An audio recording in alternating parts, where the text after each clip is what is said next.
Hello friends, आपके अपने YouTube channel Vikram genius classes में आपका स्वागत है। तो दोस्तों लो देख लो, जो मैंने कहा था वही प्रश्न ने पूछा, लेकिन आप लोग मेरी बातों पर यकीन नहीं करते हैं। लेकिन जो जो लोग इस चैनल की वीडियो को देख कर गए होंगे वो लोग तो सारा प्रश्न हल करके ही आए होंगे, लेकिन जो जो लोग नहीं देखे होंगे उनसे वो तो पछताते ही होंगे। तो आइए आज हम लोग इस वीडियो में उसी प्रश्न को सॉल्व करते हैं। तो आइए लेट न करते हुए शुरू करते हैं। तो देखिए आपका पहला प्रश्न क्या है, किसी वस्तु को 1190 रुपये में बेचने पर 30% की हानि होती है, बताओ उसका क्रय मूल्य क्या होगा। इस प्रश्न का कहने का मतलब यह है कि कोई एक वस्तु है जिसको कि 1190 रुपये में बेच देने पर ना 30% की हानि हो जा रहा है।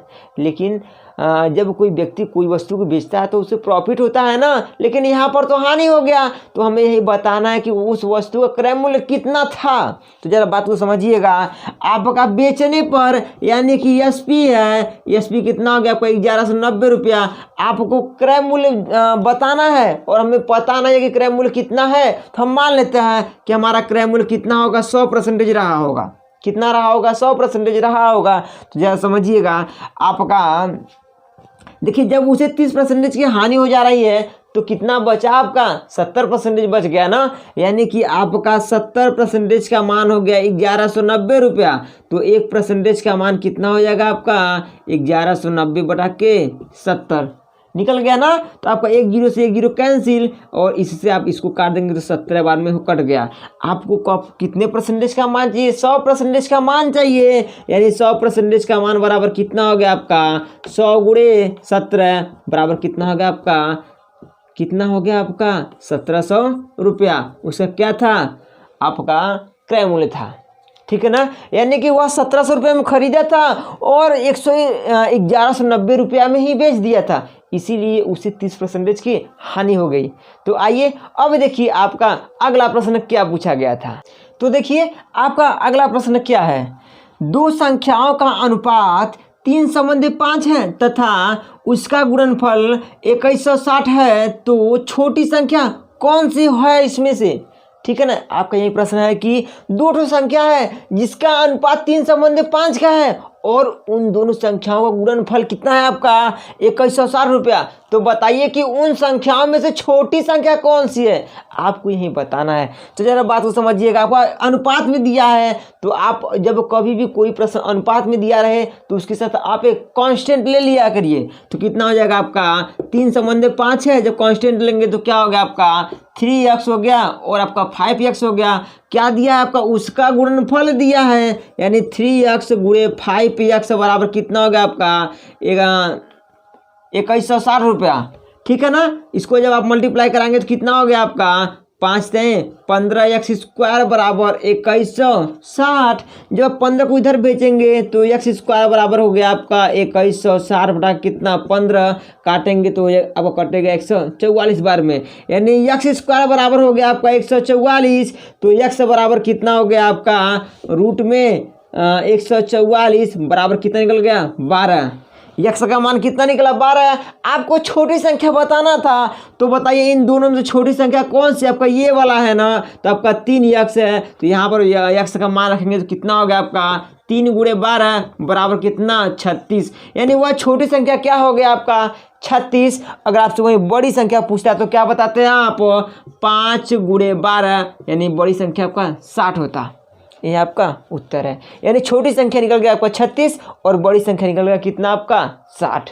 तो अब देखिए आपका अगला प्रश्न क्या है, 150 मीटर लंबी रेलगाड़ी 54 किमी/घंटा की चाल से पटरी के पास एक खंभे को कितने समय में पार करेगी। इस प्रश्न का कहने का मतलब समझ में आया कि नहीं, जरा समझिएगा। इस प्रश्न का कहने का मतलब यह है कि एक रेलगाड़ी है जिसकी लंबाई है आपका 150 मीटर और वह उसकी रफ्तार है 54 किमी/घंटा। कहने का मतलब 1 घंटा में 54 किलोमीटर दूरी तय कर रही है। तो बताइए कि पटरी के किनारे एक खंभा लगा हुआ है, उसको वह कितने समय में पार कर जाएगी, यही आपसे पूछा जा रहा है ना। तो जरा बात को समझिएगा। आपका क्या है, आपका 150 मीटर लंबी, यानी कि रेलगाड़ी वाले प्रश्न में जितना लंबा रेलगाड़ी होता है वही तो उसका दूरी होता है, यानी आपका डी का मान हो गया कितना, आपका 150 मीटर हो गया। और आपका यस यानी स्पीड कितना है आपका हो गया कि देखिए 54 किमी प्रति घंटा, यानी 1 घंटा में 54 किलोमीटर, लेकिन उसकी दूरी तो मीटर में है ना। इसका मतलब कि इसको भी हम लोग को मीटर में बदलना होगा। तो हम लोग जानते हैं क्या करना होगा, आपका 54 में आपका 5/18 से आप गुणा कर दीजिए, आपका हो जाएगा। यहाँ तक तो हो गया ना। अब क्या करेंगे, अगर आप इसको काटना चाहते हैं तो काट दीजिए, अन्यथा आपकी इच्छा। तो देखिए 18 तिहाई कितना होता है 54, यानी आपका 5 तिहाई 15, कितना हुआ आपका मीटर प्रति सेकेंड हो गया। इतना आ गया ना। अब आपको बताना क्या था कि कितने समय में वह पार कर जाएगी, यानी आपको टी बताना था। हम लोग जानते हैं क्या होता है आपका क्या जानते हैं हम लोग, यही जानते हैं कि चाल बराबर दूरी बटा के समय, हम लोग यही जानते हैं। तो हम लोग को समय चाहिए, तो हमारा क्या हो जाएगा, आपका समय बराबर क्या होगा, हमारा हो गया आपका दूरी बटा के चाल।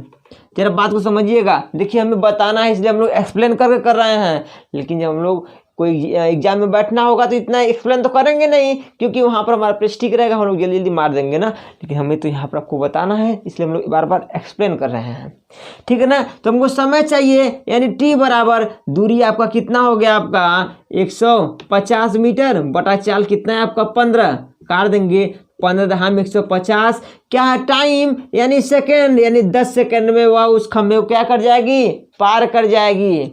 आ गया समझ में। यह तो आपका पहला तरीका था। इसका एक तरीका मैं आपको एक और बता रहा हूँ, जरा समझिएगा। वह थोड़ा हट के और अलग तरीका है। ये आ गया तो आप इसको नोट कर लीजिए, हो गया ना। तो आइए देखिए आपका अगला तरीका क्या होगा इसका।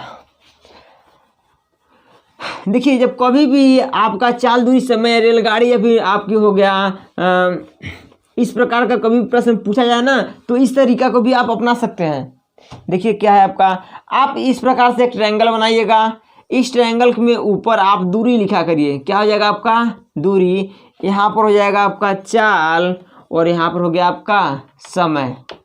इस तरीका को जरा समझिएगा। यह तरीका एकदम अलग तरीका मेरे द्वारा बनाया हुआ है, ठीक है ना। ये तो आपका होता है भाग, यहाँ भी होता है आपका भाग, यहाँ होता है गुणा, ठीक है ना। इस प्रश्न में जो कहेगा उसके स्थान पे वही चीज़ रख दीजिए। देखिए इसमें रेल की लंबाई यानी दूरी कितना है आपका 150 मीटर, तो यहाँ पर रख दीजिए दूरी के स्थान पे। इसका आपका रेलगाड़ी की चाल कितना है आपका 54 किमी प्रति घंटा, तो इसके स्थान पर रख दीजिए। समय आपको बताना है, वही हम लोग ज्ञात कर लेंगे, ठीक है ना। आपका यह क्या है 54 किमी प्रति घंटा, तो इसको हम लोग मीटर प्रति सेकंड में बदलते हैं। तो कितना हो गया आपका 54 गुणे 5/18, इतना हो गया ना। काट लीजिए अगर काटना है तो 18 × 54, यानी कितना हो गया आपका 15 मीटर प्रति सेकेंड हो गया। आ गया ना। अब जरा सा बात को समझिएगा। आपको समय निकालना है, इसके और इसके बीच में किसका चिन्ह है, यहाँ पर भाग का। इसका मतलब इतना बटा आपको इतना करना होगा, तो आपको कितना हो जाएगा 150 बटा के कितना 15, भाग देंगे कितना होगा 15 में 150, क्या निकल गया आपका सेकेंड। टाइम तो आपका निकल गया ना। देखिए इसके सामने वाला यही है ना, इसके सामने का जो पूछा जा रहा है तो उसमें भाग है, तो हम लोग भाग करेंगे। अगर यहीं पे गुणा होता तो हम लोग गुणा करते। यहाँ मतलब देखिए जो कहेगा उसके सामने जो चिन्ह रहेगा वही हम लोग कार्य करेंगे ना। अब ज़्यादा बात को समझिए। यहीं पर अगर हम लोग से दूरी पूछता, अगर हमसे दूरी पूछता है तो दूरी के सामने आपको मल्टीप्लाई यानी गुणा है, तो हम लोग इसका गुणा करते हैं। अगर हमसे इसी में चाल पूछता है तो चाल के सामने भाग है, तो इसका इसमें इतने से भाग देते हैं। आ गया ना। तो इसी प्रकार से हम लोग का ये भी तरीका सॉल्व हो गया। तो अब आइए देखिए आपका अगला प्रश्न क्या है। पाइप ए व बी एक टैंक को क्रमशः 10 घंटे व 15 घंटे में भर सकते हैं, तो दोनों एक साथ उसे कितने घंटे में भर सकते हैं, ठीक है ना। इस प्रश्न का कहने क्या मतलब है कि दो पाइप है, एक ए और दूसरा बी, जो कि किसी टैंक को भरते हैं 10 घंटे व 15 घंटे में, यानी कि अलग अलग भरते हैं। तो पाइप ए जो है ना 10 घंटे में भर देता है और पाइप बी उसे 15 घंटा में भर देता है, तो बताइए दोनों पाइप एक साथ उस टैंक को कितने घंटे में भर देंगे, यही आपको बताना है ना। इसका भी मैं आपको 2 तरीका बताऊंगा, समझिएगा, ठीक है ना। पहला तरीका क्या है आपका, पाइप ए कितने घंटे में भर रहा है आपका 10 घंटे में, पाइप की बी कितने घंटे में भर रहा है आपका 15 घंटे में। इन दोनों का एलसीएम लेंगे आप तो कितना हो जाएगा आपका 15 दूना 30। ये क्या निकला कि वो आपका टैंक कितने लीटर का है, टोटल कितना निकला आपका, ये टैंक आपका कितने लीटर का है, निकल गया ना। कहने का मतलब ये है कि आपको टैंक में कितना पानी आएगा, ये आपका निकल गया ना। अब देखिएगा इसका इसमें भाग देंगे कितने बार में जाएगा, 3 बार में। इसका मतलब क्या निकला, ये 3 क्या निकला है, इसका इसमें भाग देंगे कितने बार में गया 2 बार में। इसका क्या मतलब निकला कि ये आपका 2 क्या निकला, इसका यह मतलब यह हुआ कि ए उस टैंक को 3 घंटे, मतलब कि ए उस टैंक में 1 घंटे में 3 लीटर पानी भरेगा, और इसका मतलब यह हुआ कि बी उस टैंक में 1 घंटे में 2 लीटर पानी भर देगा, इसका मतलब यह हुआ। तो बताइए दोनों एक साथ मिलकर उस टैंक को कितने घंटे में भर देंगे, आपको यही बताना है। तो दोनों ना यानी कि ए प्लस बी जब मिलेंगे तब ए का कितना है आपका 3 है, बी का कितना है 5, जब दोनों मिल जाएंगे तो सॉरी बी का कितना था 2, तो दोनों मिल जाएंगे तो कितना होगा आपका 5, तो दोनों मिलकर कहा रहा है ना, तो कितना हो जाएगा आपका 30 में 5 से भाग दे देंगे तो निकल जाएगा आपको कितना 5 छक्का 30, यानी कि 6 घंटा में वो दोनों क्या कर देंगे उस टंकी को भर देंगे। ये आपका प्रश्न हो गया, पहला तरीका हो गया। अब देखिए आपका दूसरा तरीका क्या हो जाएगा, जरा बात को समझिएगा। अगर आप फार्मूला यदि करेंगे तो फार्मूला होता है आपका यक्स वाई बटा के कितना होता है आपका यक्स प्लस वाई, ठीक है ना। तो आपका यक्स का मान कितना निकल गया आपका 10, वाई का मान कितना हो गया आपको 15, ठीक है ना। एक्स के स्थान पर रखिए तो 10 गुणे वाई के स्थान में 15 हो गया, नीचे कितना हो जाएगा आपका एक्स का मान 10 प्लस 15, ठीक है ना। ऊपर के ऊपर मल्टीप्लाई कराइए तो कितना हो जाएगा आपका 150 हो गया, नीचे कितना हो गया आपका 25, 25 छक्का 150, यानी 6 घंटा निकल गया, इसे भी आ गया। यानी दोनों तरह से उत्तर आपका सेम आ गया समझ में। तो अब देखिए आपका अगला प्रश्न क्या पूछा गया था, किसी वस्तु का क्रय मूल्य 25 आम के विक्रय मूल्य 30 आम के बराबर है, तो लाभ या हानि प्रतिशत ज्ञात कीजिए। जरा प्रश्न को समझिए, प्रश्न क्या कह रहा है, समझ में आ रहा है कि नहीं ना, पुनः समझिएगा। इस प्रश्न का कहने का यह मतलब यह है कि जितने में वह 25 वस्तु खरीद रहा है उतने में वह 30 वस्तु को बेच दिया, तो बताइए उससे लाभ होगा या फिर हानि। अच्छा अब आप ही बताइए, आप 25 वस्तु जितने में खरीद रहे हैं उतने में 30 वस्तु बेचेंगे तो आपको तो 5 वस्तु का तो लॉस हो गया, यानी हानि हो गया ना, यानी कि इसमें उससे क्या हो गया, हानि हो गया। तो देखिएगा आपका सीपी यानी क्रय मूल्य कितना है, आपका सीपी है आपका 25 है, और आपका एसपी कितना है, एसपी हो गया आपका कितना 30, ठीक है ना। तो उससे कितने वस्तु का लॉस हुआ है, 5 वस्तु का ना, यानी इसको लॉस हो गया कितने का 5 वस्तु का। तो अब बताइए उससे लाभ हुआ कि हानि, आपको पता हो गया और आप जान गए कि उससे हानि हो चुका है। अब निकलेगा कैसे, बात तो ये है ना। तो जरा बात को समझिएगा, इस प्रश्न में वस्तु का चर्चा हुआ है, इसका मतलब यह वस्तु का केस है। वस्तु का केस का मतलब जानते हैं ना, हानि यानी कि लाभ, हानि और लाभ दोनों किस पे निकलता है आपका एसपी पे निकलता है, यानी कि उसमें एसपी से भाग देना होता है आपको, ठीक है ना। अगर इसी में अमाउंट का चर्चा हुआ होता, यानी कि रुपया का चर्चा हुआ होता, तो वहाँ पे आपका तो अमाउंट का केस होता, तो वहाँ पर चेंज हो जाता, ठीक है ना, आप जानते हैं। तो देखिए आपको हानि प्रतिशत निकालने के लिए क्या होगा, आपका हानि प्रतिशत बराबर हानि बटा के क्या निकालेंगे आप, एसपी पे निकालेंगे। एसपी गुणे कितना होगा आपका 100, हानि कितने का हुआ उसे 5, एसपी कितना है आपका 30 गुणे कितना हो गया आपका 100, 1 0 से 1 0 ये कैंसिल हो गया, ऊपर हो गया आपका कितना 50 बटा के 3 हो गया, भाग देंगे तो कितना हो गया आपका 16 48, यानी 16 सही 2 बटा के कितना हो गया आपका 3, परसेंटेज का क्या हो गया उसे हानि हो गया। कितने का हानि हुआ 16 सही 2/3% का हानि है, यानी कि लॉस हो गया। आगे समझ में दोस्तों, हमें उम्मीद भी है कि आपको आ रहा होगा।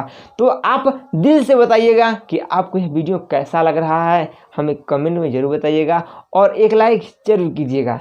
तो आइए अब अगला प्रश्न देखते हैं हमारा क्या है। किसी वर्गाकार खेत का क्षेत्रफल 7200 मीटर है, तो परिमाप ज्ञात कीजिए। इस प्रश्न में कहने का मतलब यह हुआ कि आपके पास एक वर्गाकार खेत है जिसका क्षेत्रफल दिया है 7200 मीटर। अच्छा बात तो समझिएगा, क्षेत्रफल का मतलब यह हुआ कि उसके लंबाई और चौड़ाई का गुणनफल 7200 मीटर है। अच्छा, जब आपका यह वर्गाकार है इसका मतलब दोनों भुजा बराबर हैं। दोनों भुजा बराबर होने का मतलब आपका ए स्क्वायर होगा। ए स्क्वायर बराबर कितना हो गया आपका 7200 मीटर।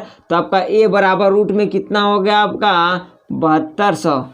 इस 7200 को आप क्या लिख सकते हैं, लिख सकते हैं कि 36 गुणे 2 गुणे 100। इसको बाहर तो भी तो निकाल सकते हैं आप। 36 को बाहर निकालेंगे तो 6 हो गया और इसको 100 को बाहर निकालेंगे तो आपका 10 हो गया। ये 2 तो बाहर आएगा नहीं तो रूट में 2 हो गया, यानी आपका 60 रूट में कितना निकल गया 2। क्या निकला ये आपका ए का मान निकल गया। आपको बताना क्या है, परिमाप हम जानते हैं, आप भी जानते हैं, सिर्फ हम ही नहीं आप भी जानते हैं कि परिमाप बराबर हमारा होता है 4a, यानी 4 गुणे ए का मान क्या निकला आपका 60 रूट में 2, यानी 240 रूट में 2 मीटर निकल गया हमारा क्या परिमाप। परिमाप का मतलब क्या हुआ, उसका किनारा। आ गया समझ में। तो अब देखिए आपका अगला प्रश्न क्या है। यदि 5 tan थीटा बराबर 4 तो 5 थीटा माइनस 4 थीटा अपान 5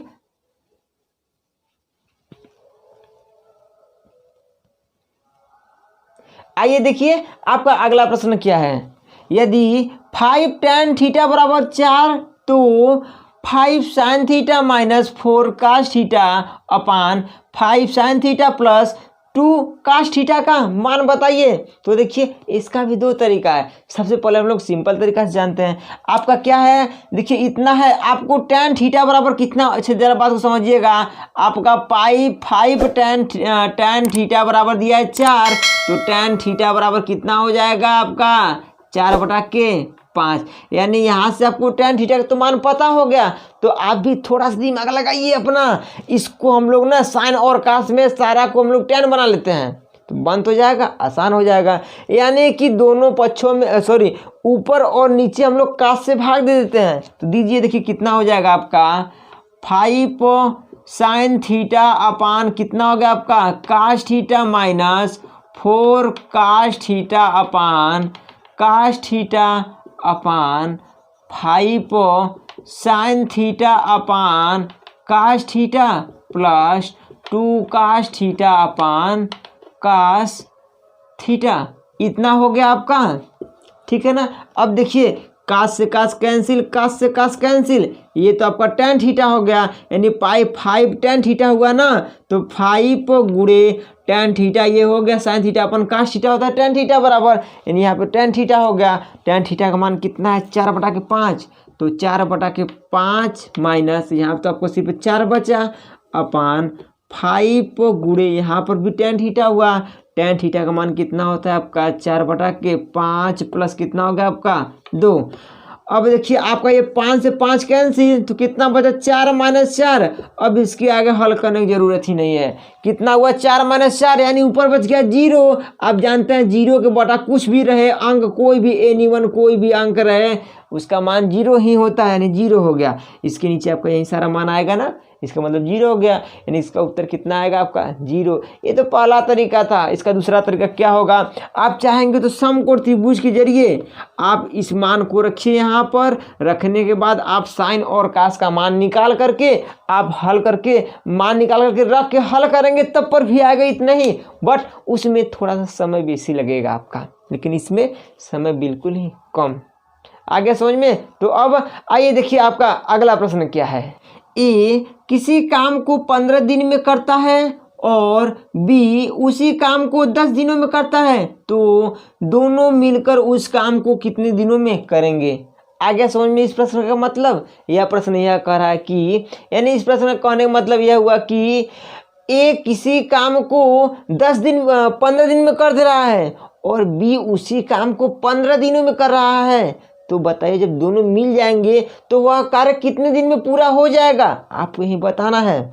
तो देखिए इसके भी दो तरीके हैं। तो क्या है आपका तरीका, पहला तरीका आपका यह हुआ कि ए कितने दिन में कर रहा है, 15 दिन में, बी कितने दिन में कर दे रहा है आपका, बी कर रहा है आपका कितने दिन में, कर रहा है आपका 10 दिन में। दोनों का एलसीएम लेंगे तो टोटल कार्य निकल जाएगा, तो आपका 30 निकल गए। ये क्या निकला, 30 टोटल कार्य निकला। भाग देंगे तो 2, यानी कि इसकी क्षमता ये निकला, और इसका भाग देंगे कितना निकल गया आपका 3।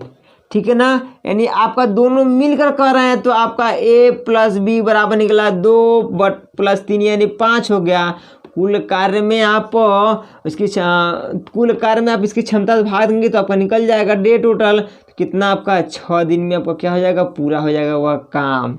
यह तो एक तरीका हो गया। इसका दूसरा तरीका देखिए, आप जानते होंगे या फिर नहीं, सीख लीजिए। ठीक है ना, फार्मूला के जरिए a प्लस बी फार्मूला क्या होता है आपका, a प्लस बी बराबर हो गया आपका ए बी बटा के a प्लस बी। ठीक है ना, a कितने दिन में करता है आपका, 15 दिन में करता है। b कितने दिन में करता है आपका, 10 दिन में करता है। तो नीचे आपको कितना हो जाएगा, कहाँ गया है, यहाँ पर ना, a कितने दिन में करेगा 15, b कितने दिन में करेगा आपका 10। तो ऊपर कितना होगा, 15 दहाम में 150, नीचे 15 10 कितना होता है 25, 25 छक्का कितना होता है 150, यानी 6 दिन में पूरा हो जाएगा काम। देखिए दोनों से उत्तर सेम आ गया ना, आ गया समझ में दोस्तों। तो आपको आज का यह वीडियो कैसा लगा हमें कमेंट में ज़रूर बताइएगा।